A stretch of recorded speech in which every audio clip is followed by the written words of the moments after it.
Magandang gabi po mga kakalwas, mga kabendot, mga ka-DIY. So tutorial or tips. So ito po, meron tayong nozzles dito. Types of nozzles, commonly makikita nyo sa mga bilihan o sa pressure washer o sa mga kalwasan. Yan po ang kalimitan ginagamit. Hindi na natin isasama yung iba pang nozzles. Kumbaga, ito lang po yung common. Hindi rin natin isasama yung sa mga portable. So ito po yung common. Ito pong tatlo. Halos magkakapareho po yan ng buga. Kasi halos magkakasinlaki po yan ng butas. 1.0 o 1.1 ang butas niyan. Kumbaga talagang matitilos ang sirit na yan. So talagang malakas.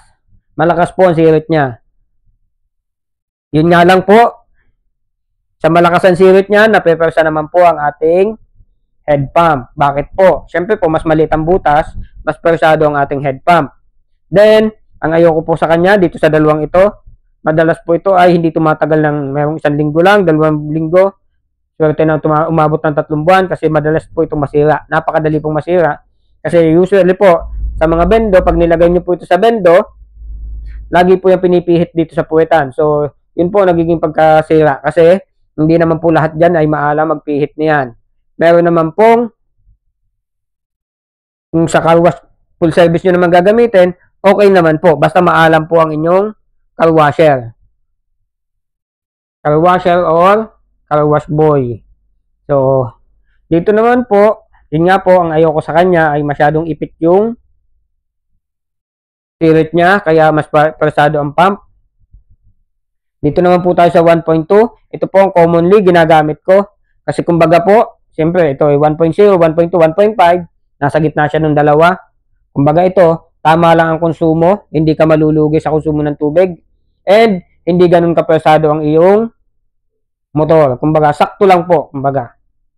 Then, ito naman sa 1.5. Napakaganda po ng buga kung tutuusin. And safe na safe ang inyong head pump.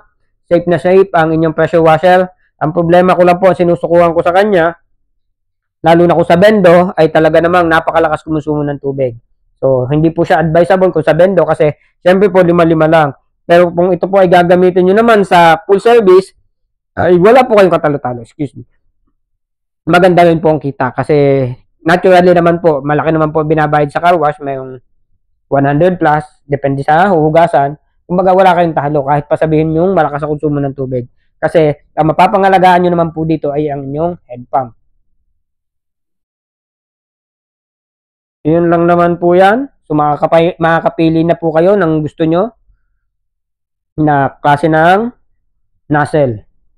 So, please, follow for more po kung gusto nyo pang may matutunan pa kayo. Kasi mag-upload po ako ng mga tutorial sa aking YouTube channel, dito sa aking Facebook, and may group din po ako na ilalagay ko sa link or video description para at least po masubaybayan nyo yung mga video na i-upload ko tungkol sa car wash or kung hindi man po sa car wash, sa mga iba't ibang bagay po kasi ako po ay mahilig mag-DIY at kung ano-ano pa. Pero commonly po ay car wash bendo. So, follow for more na lang po.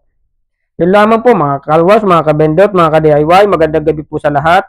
Please like, subscribe, and click the bell. Thank you.